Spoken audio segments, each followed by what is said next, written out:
Assalamualaikum warahmatullahi wabarakatuh. Perkenalkan, nama saya Azhara Aprilia dengan NIM 12409041010003 dari kelas A semester 2 Program Studi Matematika Fakultas Sains dan Teknologi UIN Syarif Hidayatullah Jakarta. Pada video kali ini, saya akan memaparkan hasil studi literatur sebagai tugas kedua dalam mata kuliah Bahasa Indonesia yang telah saya lakukan dengan judul Analisis Kesalahan Umum Peserta Didik dalam Memahami Konsep Kalkulus Studi Literatur. Penelitian ini merupakan bentuk tinjauan sistematis terhadap 5 jurnal yang telah saya review yang membahas tentang kesalahan umum peserta didik dalam memahami konsep kalkulus. Oke, yang pertama yaitu abstrak. Abstrak merupakan ringkasan keseluruhan penelitian yang meliputi latar belakang, tujuan, metode, hasil, dan simpulan dalam bentuk singkat dan jelas. Abstrak pada artikel saya yaitu kalkulus merupakan salah satu cabang matematika yang penting dalam berbagai disiplin ilmu. Namun kerap menjadi tantangan besar bagi peserta didik di berbagai jenjang pendidikan. Kesalahan dalam memahami konsep kalkulus tidak hanya bersifat teknis, tetapi juga konseptual dan strategis. Penelitian ini bertujuan untuk mengidentifikasi jenis kesalahan umum peserta didik dalam memahami konsep kalkulus, menganalisis pendekatan analisis kesalahan yang digunakan dalam penelitian sebelumnya, serta merumuskan implikasi temuan terhadap pengembangan strategi pembelajaran kalkulus yang lebih efektif. Metode yang digunakan adalah Systematic Literature Review atau SLR dengan pendekatan kualitatif. 5 artikel yang relevan dipilih berdasarkan topik, jenjang peserta didik, materi kalkulus, serta pendekatan analisis yang digunakan. Hasil penelitian menunjukkan bahwa kesalahan dominan meliputi encoding, proses skill, dan transformation sebagaimana dikaji dalam artikel yang menggunakan pendekatan Newman's Error Analysis atau NEA. Sementara itu, pendekatan lain seperti teori Castellon dan kerangka Frisco mengidentifikasi kesalahan prosedural, teknis, dan konseptual. Temuan ini menunjukkan bahwa jenis pendekatan yang digunakan mempengaruhi klasifikasi kesalahan peserta didik. Bagian kedua pada artikel saya yaitu pendahuluan.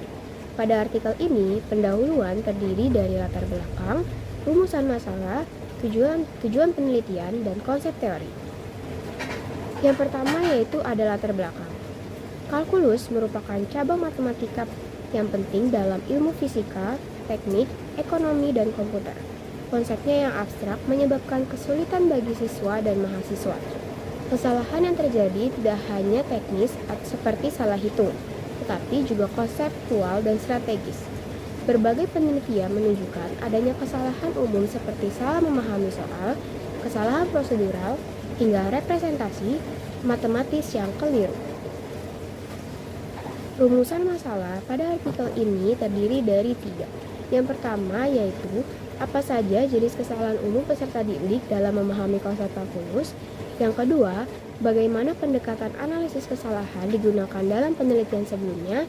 Yang ketiga, apa implikasi dari temuan tersebut terhadap strategi pembelajaran kalkulus.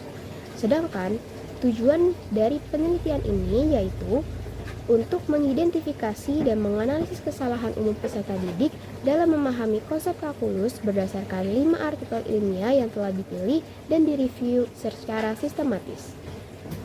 Pada bagian pendahuluan selanjutnya yaitu konsep teori. Penelitian menggunakan 2 kerangka teori utama dalam menganalisis kesalahan. Yang pertama yaitu Newman's Error Analysis atau NEA. Pada kerangka NEA ini mengklasifikasikan kesalahan dalam 5 tahap, yaitu membaca, memahami, transformasi, proses keterampilan, serta encoding. Sedangkan teori Castellon dan kerangka Frisco menekankan pada kesalahan prosedural, yaitu langkah-langkah penyelesaian yang tidak tepat, konseptual, yaitu kesalahan dalam pemahaman konsep, serta strategi dan representasi, yaitu pemilihan metode atau mode penyelesaian. Bagian ketiga pada artikel ini yaitu metode. Penelitian ini menggunakan pendekatan kualitatif melalui metode sistematik literatur review atau SLR. Metode ini dipilih untuk memperoleh pemahaman yang mendalam dan menyeluruh mengenai kesalahan umum yang dilakukan oleh peserta didik dalam memahami konsep-konsep dasar kalkulus berdasarkan sintesis hasil-hasil penelitian sebelumnya. Kajian literatur ini dilakukan terhadap 5 artikel ilmiah yang dipilih secara purposif berdasarkan relevansi topik dan kelengkapan data. Kelima artikel tersebut membahas kesalahan peserta didik baik siswa maupun mahasiswa dalam pembelajaran kalkulus dengan cangkupan materi meliputi konsep turunan, integral, dan diferensial. Topik yang dikaji dalam kelima artikel berfokus pada berbagai bentuk kesalahan peserta didik dalam menyelesaikan soal kalkulus, sehingga dianggap relevan untuk menggambarkan kesalahan umum secara komprehensif. Selanjutnya yaitu hasil penelitian. Penelitian ini mengkaji 5 artikel yang membahas kesalahan peserta didik dalam memahami konsep kalkulus, baik di jenjang sekolah menengah maupun perguruan tinggi dengan fokus materi yang berbeda-beda seperti turunan, integral, diferensial, dan soal cerita. Hasil kajian menunjukkan bahwa peserta didik mengalami berbagai jenis kesalahan dengan kesalahan dominan yang meliputi encoding, yaitu kesalahan dalam menyimpulkan atau menuliskan jawaban, proses skill, yaitu kesalahan dalam langkah penyelesaian, dan transformation, yaitu kesalahan mengubah soal verbal ke bentuk matematis. Selain itu, juga ditemukan kesalahan prosedural, teknis, konseptual, serta strategi penyelesaian yang tidak sesuai.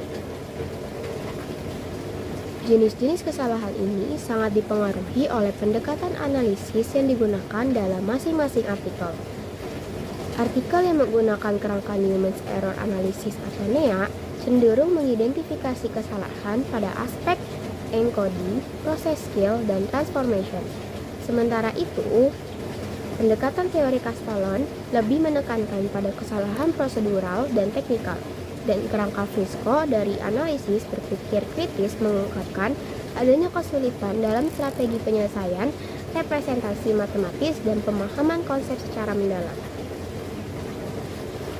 Temuan ini juga memperlihatkan bahwa implikasi pembelajaran dari setiap studi disesuaikan dengan jenis kesalahan yang ditemukan. Misalnya, untuk mengatasi kesalahan proses, disarankan latihan terstruktur dan bertahap.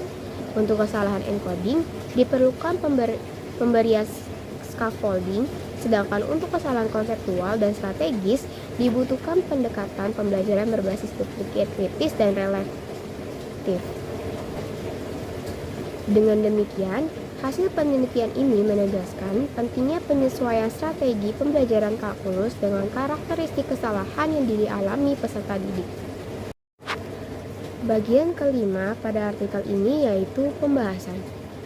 Temuan dari 5 artikel yang dianalisis menunjukkan bahwa kesalahan peserta didik dalam memahami kalkulus tidak hanya bersifat teknis, tetapi juga menyentuh aspek konseptual dan strategis.